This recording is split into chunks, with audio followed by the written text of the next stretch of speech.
Hello and welcome back to Let's Play Wrath of the Righteous with me, Break It Down. Let's check in with our companions and the slaves that we've sent to the Nexus. I'm gone.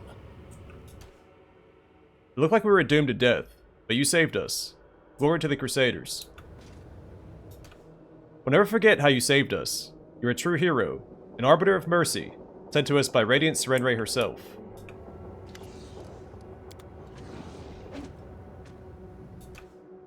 We've been training to fight in the arena, and now we're forced to sit here.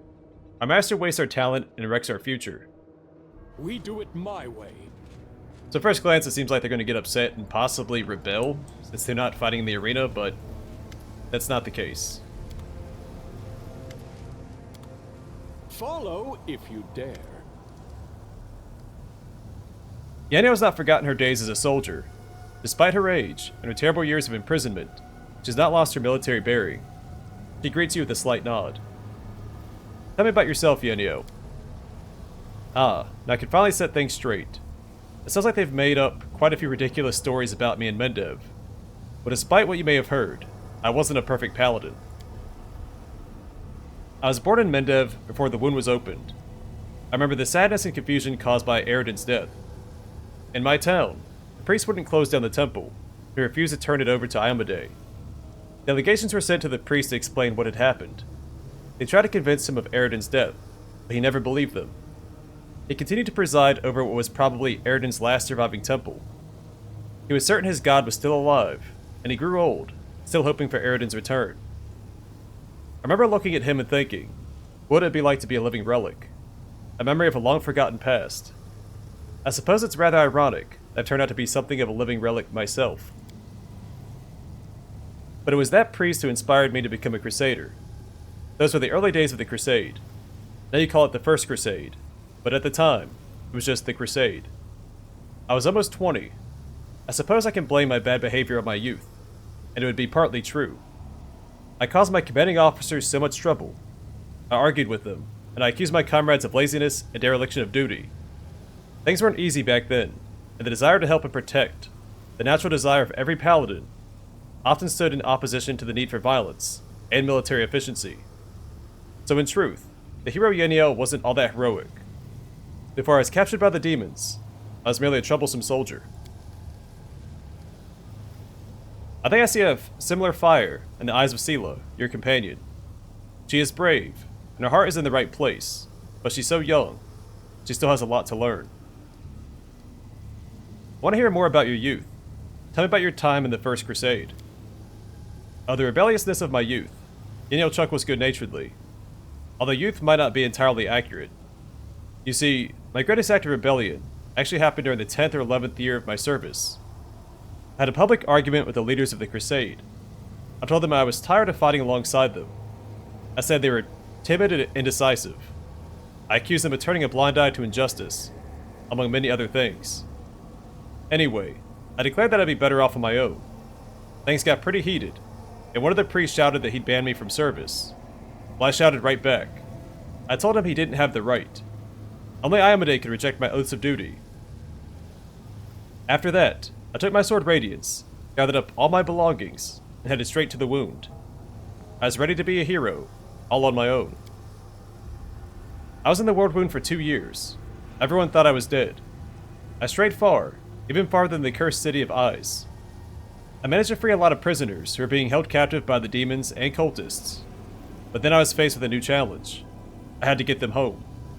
That's when I started to finally understand my commanding officers. When I was by myself, I could be reckless. I could throw myself into the fray. When I was forced to look out for others, things became more complicated. Suddenly, every decision mattered. I was responsible for the lives of these prisoners. Many of them were crusaders, and quite a few of them were reckless hotheads like myself. It was a long, exhausting journey. It pushed me to my limits, and I came very close to breaking my vows. But I made it. I kept everyone alive. I managed to get them all safely to the gates of Dresden, and the welcome we received.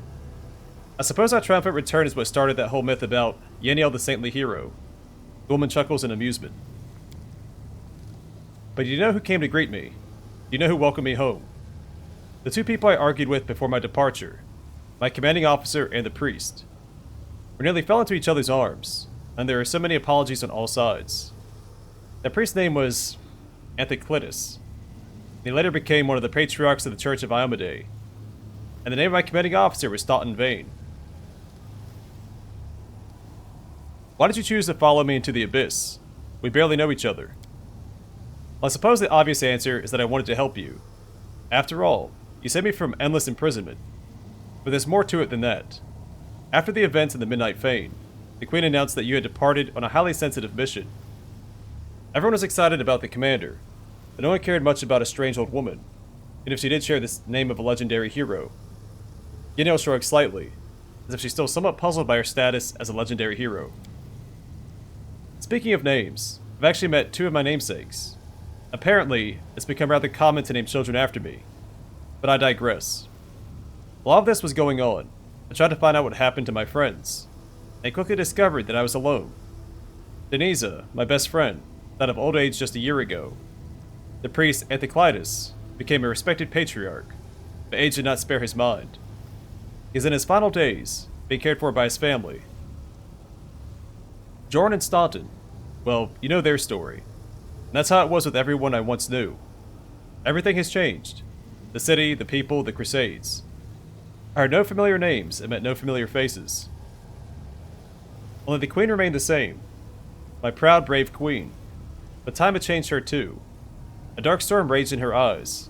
A storm brought on by doubt, or weariness. When the crusades first began, she bore the weight of the war on her shoulders. Suddenly, she was responsible not only for the kingdom, but for the entire world. She had a duty to turn back the tide of the abyss. Yet even then, I do not remember her being so broken. Long story short, I felt lost in Dresden, and a lost paladin seeks salvation in prayer. I went to a temple of Iomedae, and there I met an angel who was just as lost, Targona. From the moment we locked eyes, I knew that we were kindred spirits. I learned a lot from Targona. She told me about the new power of the Holy Wardens. She spoke about the Echo of Discari and the Hand of the Inheritor. And then she talked about you. She told me that she was going to follow you into the abyss. I could think of no reason to stay in Dresden, and I certainly wasn't going to live out my old age in some distant, peaceful land. My crusade, the old warrior pauses, then finishes resolutely, is not yet over. Tell me again, how did you end up in the Midnight Fane? I was captured on the day that Dresden fell, but I've changed captors twice. First, the traitor Aurelia Vorlesh kept me in her laboratory, where she healed me, after a fashion. Then she gave me to Minago. It was a subtle mockery. Minago was to blame for the death of my city, and for the fall of my friend Staunton. Minago set up her lair in the Midnight Fane, and that is where she kept me. She told me that she'd make me her shell. That's how Lelidus torture mortals, and take their appearances as their own. Minago had an entire collection. I even saw the elf woman she used to seduce Staunton. Poor girl. Minago killed her in front of me. I'm bored of this look. That's what she said. She poisoned me with her dark magic, and left me to languish in the Midnight Fane. She stole my appearance, and wore my face as a disguise. I can only guess what atrocity she committed in my name. People knew how I was back then. How many of them did she deceive? Did they think that Yaniel had miraculously returned? The warrior's eyes are as cold as steel. What do you think about the Holy Wardens? You also possess these abilities. Yes, I do possess these abilities. I've been thinking a lot about why the Holy Wardens have these powers, and I have a few ideas. I'm not sure they're worth much. Targona told me that the Holy Wardens possess the same kind of magic as the Wardstones, but Yaniel shrugs. The Wardstones didn't exist back in my time. The first one was put up in Canabris after the fall of Dresden and my imprisonment, so I didn't find out about the Wardstones until after I left the Midnight Fane. I saw one for the first time when I arrived in Dresden with the Queen and her people. This generation of Crusaders grew up with the Wardstones, so they take them for granted. They're a normal part of life. For me, though, they are something new. Maybe that's why I see them differently. Targona said that the strength of these stones comes from Celestials, who devoted themselves to eternal service. She and her brother were supposed to give themselves to the stones as well. That's when I started thinking about the Holy Wardens. Our abilities make us living Wardstones. I wanted to see if I could find a connection. Maybe we all share something in common. Something that gives us our abilities.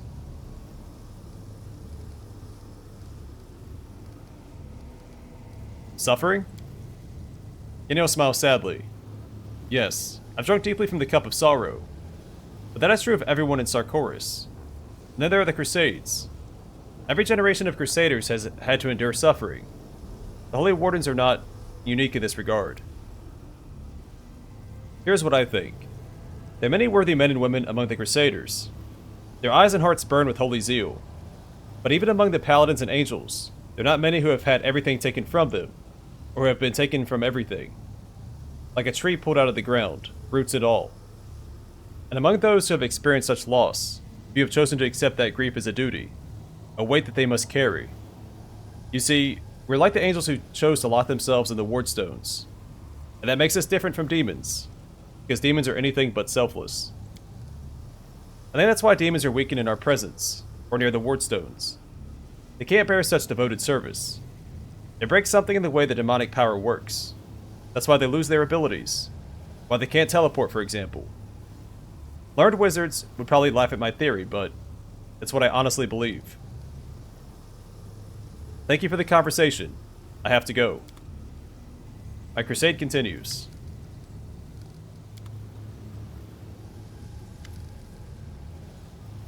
Hope your body and mind are in good health, champion. What is our next step? In Alushanira, there's no one as powerful as Shamira, the right hand of Nocticula herself. It is she who rules the city while her inscrutable mistress is away. As sad as it is for me to admit. Did I say that right? As sad as it is for me to admit. We must try to gain her favor if we want Alushanira to take us seriously. How well known am I among the denizens of Alushanira? The highest reaches of the nobility and the most apathetic among the rabble may not have heard your name, but the rest of the city knows of you. Now tell me honestly, what do you think of the one you call the champion of Galarian? My trust in you is as strong as it was the day we first met. Stronger even. Your deeds prove it is no coincidence we have all placed our hopes in you. I'm off.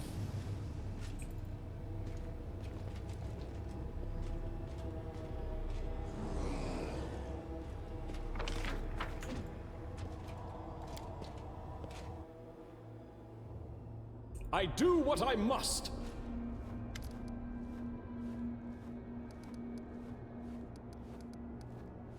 We already done this?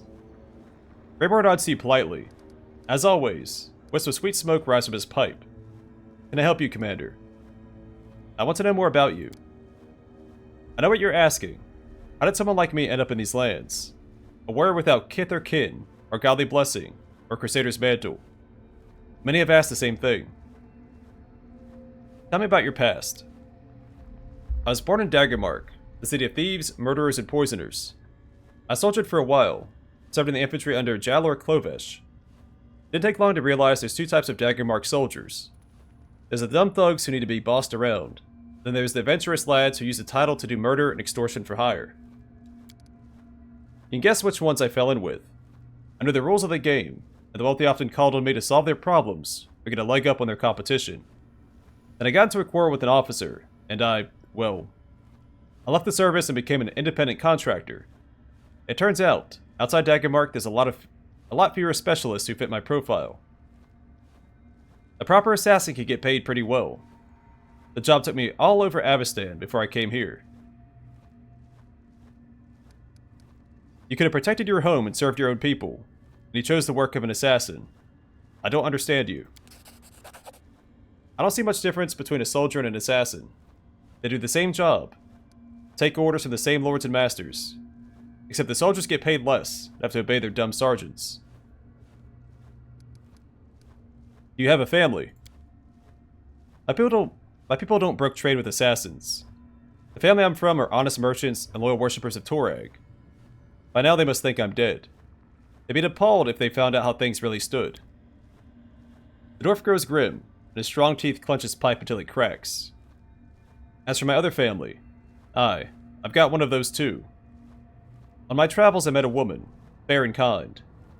Where I laid down my weapons, got a house, became a simple city dweller. We had a daughter. We lived like that for a year and a half, before the road called me back. I loved her, but that life, it was like I was being buried alive. I was ready to kill myself, just in the torturous meaninglessness. Only the road could cure me of those thoughts, but for some reason, I keep going back to that house I once lived in, to the woman I once loved, the daughter I don't even really know, who doesn't know me. I watch from afar. I don't have the right to return to their lives. More, my daughter. I don't know what she is to me. The biggest mistake of my life, or the greatest mark I'll leave on the world. You had a family to take care of, and you abandoned them. That's despicable.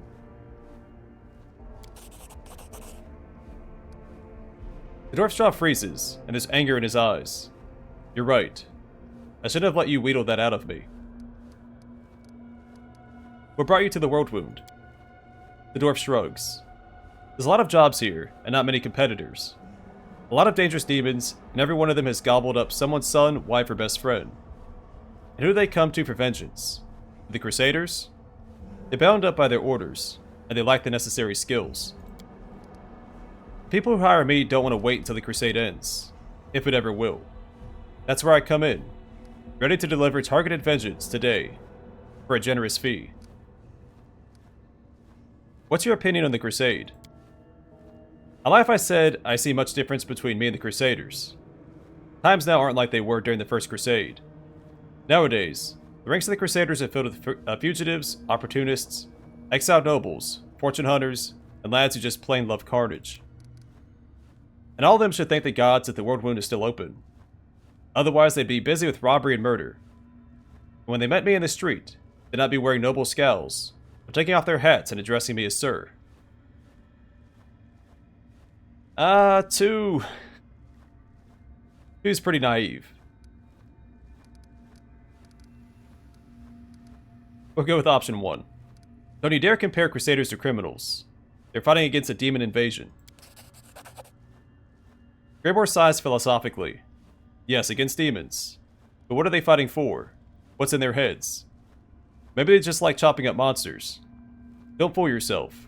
Crusaders aren't all saints. Some just like carnage and the thrill of the fight.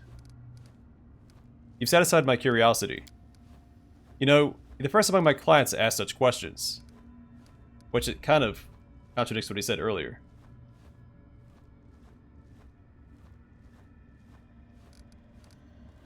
Tell me about your craft. Like any master of his craft, I could talk for hours about the subtleties of my trade and my finest works. Would you prefer to test me yourself? What's the most important thing in an assassin's work? Greybor chuckles. The first rule of an assassin, bring the head back with you. Seriously though, tactics and equipment are what matters. The winner isn't the strongest, but the one who strikes first, as long as that's also last. When I get a job, I don't rush into things. Let the victim know they're being hunted. Let them reinforce their guards, trust no one, and fall into paranoia.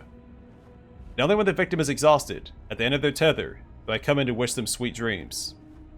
It might sound funny, but believe me, no one's laughing in that room. Are you haunted by remorse? Not at all. I've met a lot of good people, but many of them had a generous price on their heads. Everyone is a thorn in someone else's side.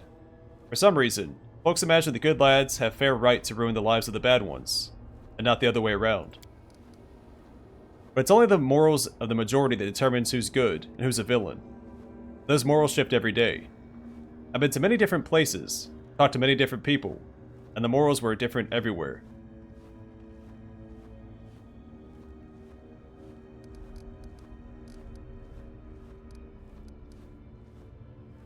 Lords, judges, and priests should deliver death sentences. Not you. Well, see, again, it's really naive. But I guess in an ideal society, I don't know. Even then. I mean, we kind of do the same thing here. I hear you. Greybor nods, satisfied with your calm reaction to his words. Good. Unlike many, you don't preach to me how terrible my craft is. You must value your reputation a great deal. Greybor nods with dignity. Of course. In my line of work, reputation is everything. It keeps away the random fools who are looking for a fight, and the right people know I can be trusted. Anyone who has no care for their reputation is no better than a frog-eating kobold. There's no doing business with those hacks. The best you can do is use them for a job, and they kill them afterward. Whereas I, as a professional with a name, demand respect from the client. Tell me about your best murder.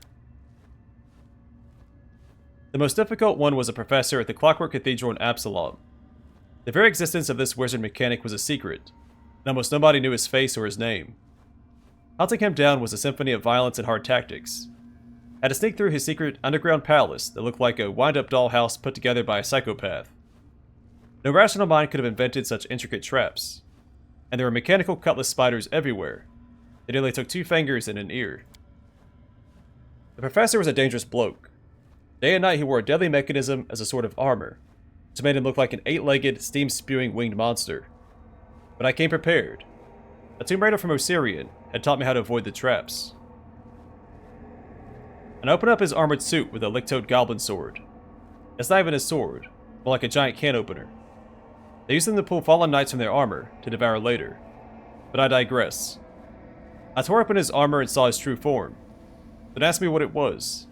I'll just say it was very unexpected. The mechanic went berserk and attacked me with incredible force. He was too much for me, and I had to flee. The fool thought he'd won until he realized I'd reassembled all his traps into a giant death machine. 2 minutes after I escaped, his palace turned into a cloud of dust. Without his immaculate armor, my mark was sent on his merry way too. Well, I suppose it was on a plane for broken golems and music boxes. Do you worship any of the gods? That's my family's way to worship Torag, but he's not my god. Many craftsmen venerate Torag, and I consider my work a craft. But Torag's priests also say that he abhors murder. Either way, I name another god as my patron. Norgrbur, the god of dark and unlawful actions. He and I, we have an understanding. Norgrbur Blackfingers is my patron. Unlike many of the other gods, he himself was once mortal, which makes him honest.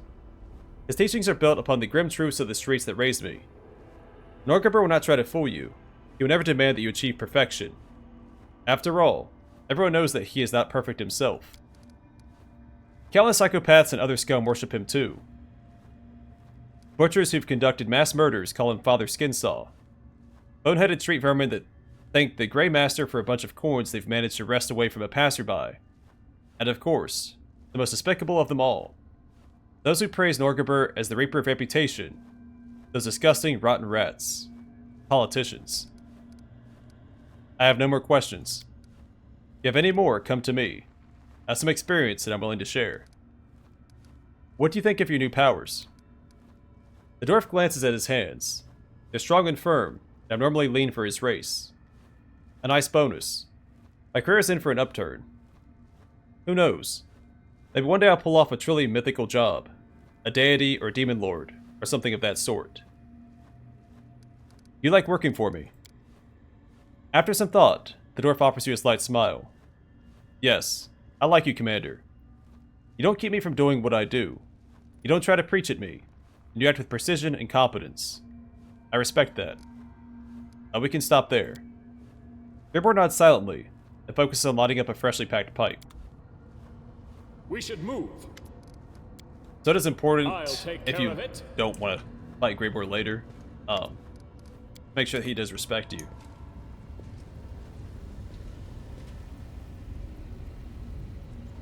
I think the gods were saved. I can't wait to get back to Galarian.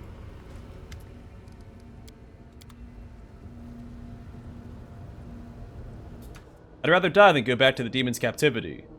May Abade protect you, Donald, in this evil place. You really think the demons will listen to you? They listened to me, didn't they? I told them what I wanted to say. They might have forgotten it all right away. But what if they didn't? What do you want to discuss with Nocticula? I don't know. I just want to see her with my own eyes. Maybe then, I'll know what to say. I already read that. My skills are absolute.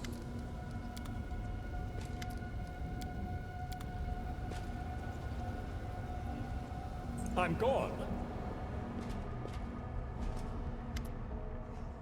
Everyone is so strange here. No one wants anything from me. It's great.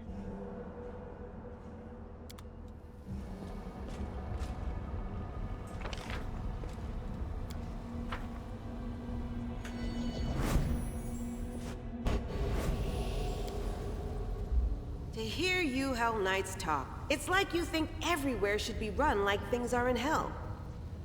Hell is the ideal we are striving for. Being similar to Cheliax would be an acceptable intermediate stage.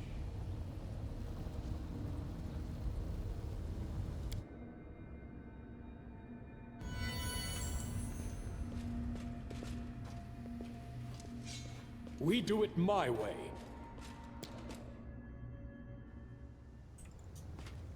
Alright, so unfortunately we don't have...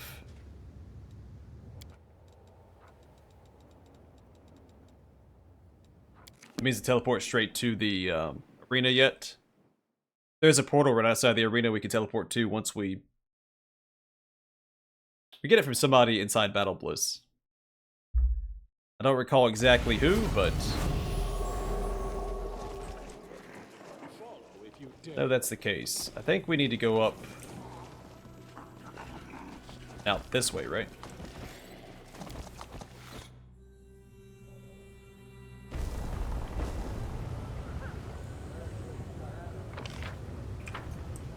I'm off. So we've already cleared this area. We shouldn't be ambushed by anybody else. So I'm not going to buff up quite yet.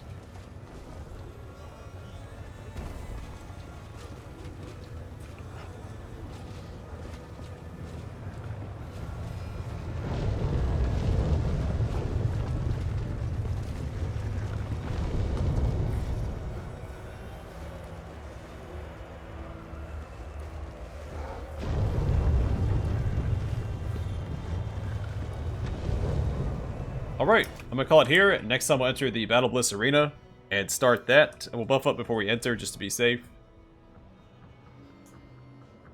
And we'll go from there. But for now, thanks for watching, and I hope to see you guys in the next one.